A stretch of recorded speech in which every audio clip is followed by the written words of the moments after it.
It started with a letter. Not a friendly welcome card, not an invitation to a neighborhood barbecue, just a plain envelope slipped under the door, stamped with the stern seal of Meadowbrook Estates Homeowners Association. The letter was short and cold.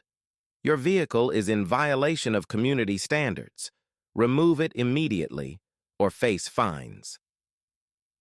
That vehicle was a spotless whitework truck, parked neatly in the driveway of a man who had just moved in. He ran a small home renovation business, and this truck was his livelihood. It wasn't an eyesore. It wasn't broken down or leaking oil. It was clean, organized, and perfectly legal by any normal standard, just not by the HOAs. The man thought it had to be a misunderstanding. Surely a neighborhood that boasted about community spirit wouldn't harass someone over a single truck. But within a week, a second letter arrived. This one more aggressive, threatening escalating fines of $50, then $100, then more if he didn't comply. This was no misunderstanding. This was a warning shot. The HOA of Meadowbrook Estates was notorious among longtime residents for enforcing rules with an iron fist. Trash cans left out for more than an hour after pickup? Fined. Grass growing a quarter-inch too long? Fined. Holiday lights up one day past New Year's? Fined. They lived for this kind of control, and a work truck in plain sight was, to them, a declaration of war. The man tried to reason with them. He offered to cover the company lettering on the truck with magnetic panels when parked. He promised to keep it spotless. He even explained that his garage was full of tools and equipment for his contracting jobs, leaving no space to hide the truck indoors. But the HOA refused to compromise. Their rules were absolute. Soon, the fines began to arrive weekly. $50 became $100, $100 became $300. The HOA even sent letters warning they would tow the truck if it remained in the driveway. Never mind that it was on his own property. The situation quickly turned personal. One board member in particular, a sharp-nosed retiree who had unofficially crowned herself protector of property values, began walking past the house daily, snapping photos of the truck from every angle. Other board members followed her lead, patrolling the street with clipboards, writing notes like suburban security guards on a power trip. But what they didn't realize was that they had picked a fight with someone who didn't back down easily. At first, the man was just angry. Then he got curious. Late at night, after finishing his contracting jobs, he sat at his kitchen table poring over the HOA's bylaws and county property maps. If they wanted to play hardball, he'd learn the rules better than they did. That's when he noticed something strange. On the official property records, the empty lot directly next door to his house had no listed structure. No house, no fence, just an overgrown patch of land the HOA had ignored for years. And even better, it was for sale. The man made a phone call, then another. Within 2 weeks, paperwork was signed and the lot had a brand new owner, him. The HOA didn't notice at first. They were too busy mailing out another violation letter, this one demanding he remove the truck within 72 hours, or further action will be taken. They had no idea he was already setting his counterattack in motion, and when it came, it hit them harder than they ever expected. The next Saturday morning, neighbors woke up to see something unusual. The man's truck wasn't in his driveway anymore. Instead, it was parked smack in the middle of the empty lot next door, the lot he now owned. No fence, no driveway, just the truck sitting proudly on the grass in full view of everyone. The HOA board went into meltdown mode. By noon, the same sharp-nosed board member marched over, shouting that this was against the rules, but the man was ready. The HOA's own bylaws, which he now knew better than they did, clearly stated that undeveloped lots weren't subject to the same vehicle restrictions as homes. Unless a structure was built, parking a vehicle there was completely outside their jurisdiction. They couldn't issue a fine. They couldn't tow it. They couldn't do anything.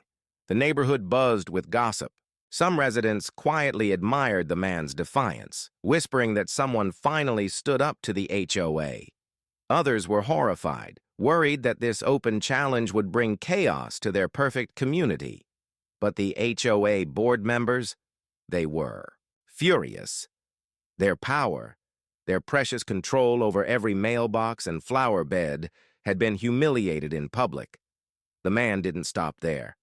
Over the next week, he spread gravel over part of the lot, turning it into a proper parking pad. His truck sat there every night, shining in the streetlights like a monument to his victory. Sometimes he even parked a second vehicle there just to make a point. The HOA fired off letter after letter, all of which he ignored. They threatened lawsuits they knew they couldn't win.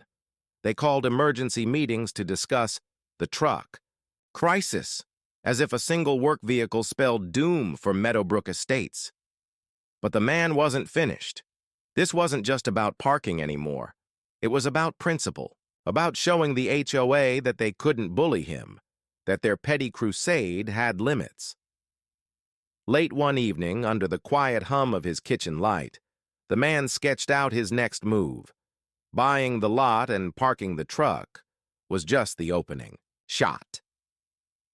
What came next would turn this small act of defiance into total HOA humiliation. The truck sitting on the empty lot was bad enough, but what came next turned a quiet HOA feud into an all-out suburban battlefield. By now, the neighborhood was divided. On one side were the HOA loyalists, clutching their rule books and gasping at every perceived threat to property values. On the other were the silent majority, neighbors tired of being told what color mulch they could use and how long their kids' basketball hoops could stay outside, and right in the middle of it all was the man with the truck, calmly plotting his next move. The HOA board had tried everything short of hiring a marching band to shame him. They sent certified letters. They threatened to place a lien on his house. They even called a special meeting just to discuss his pattern of noncompliance. But none of it worked. The bylaws were crystal clear. Undeveloped lots weren't subject to the same parking restrictions as residential properties. For the first time in years, the HOA was powerless, and they hated it. But the man wasn't just going to sit back and enjoy his small victory. He decided to make the most of it. The gravel pad he'd laid down on his lot grew larger by the week. Soon his truck wasn't alone.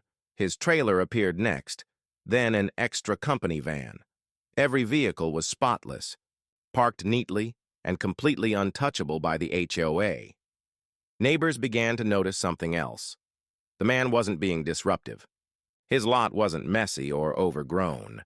There were no oil stains, no clutter, no reason to complain, except for the fact that the HOA board had declared war against him and was losing badly. But while the HOA raged, the man was already thinking ahead. Parking his truck on the lot was clever, but it wasn't permanent. He wanted a solution that would end the fight once and for all, and humiliate the board in the process. That's when he found the ultimate loophole. While researching his property deeds late one night, he discovered that he could legally merge the empty lot with his home parcel. If approved by the county, his land would double in size and the HOA wouldn't be able to enforce its parking rules on a separate lot because there would no longer be a separate lot. It would all be one big residential property, and once that was done, he'd be free to build whatever he wanted. A second driveway, a massive detached garage, even a commercial-size building, as long as it met local codes. The man filed the paperwork immediately. The HOA caught wind of it within days, and panic swept through the board. If the merger went through, they'd lose what little leverage they had left. They launched a smear campaign claiming the man was bringing down the neighborhood and hurting resale values. They even went door to door, begging neighbors to oppose the merger. But since it wasn't an HOA decision to make, just a county matter, there was nothing they could do. Then came the tipping point. The man applied for a building permit for a massive detached garage, tall and wide enough to fit not only his truck, but his trailer, tools, and anything else he wanted to park. The structure would sit partly on his original lot and partly on the newly purchased land, making it legally unstoppable. Construction started in the middle of spring. Trucks arrived to pour concrete, frame walls, and raise steel beams. Every hammer strike echoed through Meadowbrook Estates like a drumbeat of victory. The HOA board members, now frantic, stood at the edge of the property line taking photos and muttering threats they couldn't back up. By this point, the neighbors had turned against the board entirely. At meetings, residents openly questioned why thousands of dollars in HOA funds were being wasted on legal consultations just to attack one homeowner's truck. Many even started parking their own vehicles a little closer to the street, just to test how far the board's authority really went. The board was cracking, their reputation was crumbling, and the man hadn't even revealed his final plan. Yet. The garage went up faster than anyone expected. By early summer, the massive structure stood finished, a gleaming, oversized monument to defiance. It wasn't just functional, it was beautiful, with fresh siding, large bay doors, and motion sensor lights. Even the neighbors who had once worried about eyesores admitted it looked better than half the houses in the neighborhood. Now, the man could park his work truck inside, entirely hidden, not because the HOA forced him to, but because he wanted to. And he wasn't about to stop there. The extra driveway space from the old lot? He turned it into free parking for guests and neighbors, something the HOA had never allowed before. The board was humiliated. Their endless letters had accomplished nothing. Their legal threats were empty. Their own arrogance had backfired spectacularly. And at the next annual HOA meeting, the fallout would hit them harder than they ever imagined. Because the man had one last move to play. And this time, it wouldn't just embarrass the board. It would remove them from power completely. The new garage stood like a monument at the edge of Meadowbrook Estates. Fresh siding, wide bay doors, security lights glinting off the roof. It was the kind of structure most HOA boards would proudly feature in their community newsletter. But this board hated it, because to them it wasn't just a building, it was a symbol of defeat. The man who once received weekly violation letters now parked his truck, trailer, and tools inside a private, HOA-proof fortress. They could no longer fine him, tow him, or harass him. They couldn't even make up a new rule fast enough to stop him, because every step he took followed the law to the letter, and he wasn't done. By midsummer, the man's property merger was finalized by the county. His home parcel and the formerly empty lot were now a single piece of land. The HOA could scream, stomp, and wave papers all they wanted, but they had no jurisdiction over his parking arrangements. Even their attorney, hired with HOA funds, admitted there was nothing they could do. The man stayed quiet. He didn't gloat. He didn't argue at meetings. He simply parked his vehicles where he pleased and let the board destroy themselves with their own stubbornness. Meanwhile, the neighborhood's mood had shifted. Residents were fed up, not with the man and his truck, but with the HOA board's obsession. What started as one man's personal battle had exposed years of petty rule enforcing. People began comparing notes, unfair landscaping fines, threats, over mailbox paint colors, harassment about kids' toys in yards. The truck incident had lit a fire, and then came the annual HOA election. The man didn't even need to campaign. At the meeting, the turnout was higher than ever, neighbors packing into folding chairs with crossed arms and angry stares. When the board tried to defend their crusade, residents demanded answers. Why did you spend thousands of dollars in HOA funds on lawyers to fight a single work truck? Why are you threatening to lien houses instead of maintaining the neighborhood? Park? Why are you making everyone miserable? The votes came in fast and decisive. 2 board members, including the sharp-nosed retiree who started the fight, were removed on the spot. The third resigned quietly a week later, citing stress. By the end of the month, an entirely new board was in place. Neighbors who cared, more about community than control. The man didn't join the board. He didn't need to. He'd already won. His garage became something of a neighborhood landmark, not an eyesore, but a reminder that rules are supposed to serve people, not the other way around. He even went out of his way to be generous. The extra driveway space on his lot. He let neighbors park there any time, free of charge.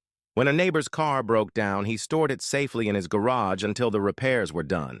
When another neighbor needed to unload moving boxes, he opened the doors and helped carry them inside.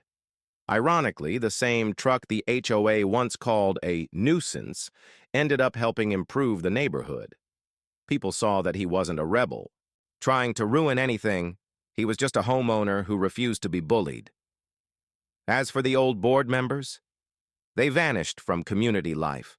No more patrolling with clipboards, no more angry letters slipped under doors, no more threats about mailboxes, flower beds, or holiday lights. Meadowbrook Estates was quieter, friendlier, and, thanks to the new leadership, actually better maintained than before. Months later, as autumn leaves began to fall, the man locked up his massive garage one evening and looked out over his property. The truck sat safely inside, his tools organized neatly along the walls. The once vacant lot beside his home was now an asset, not a battleground. He smiled. Not because he'd embarrassed the HOA, not because he'd won, but because he'd proven that standing up for yourself, patiently, methodically, without stooping to their level, can turn the tables on people who misuse power. The HOA had tried to bully him into submission.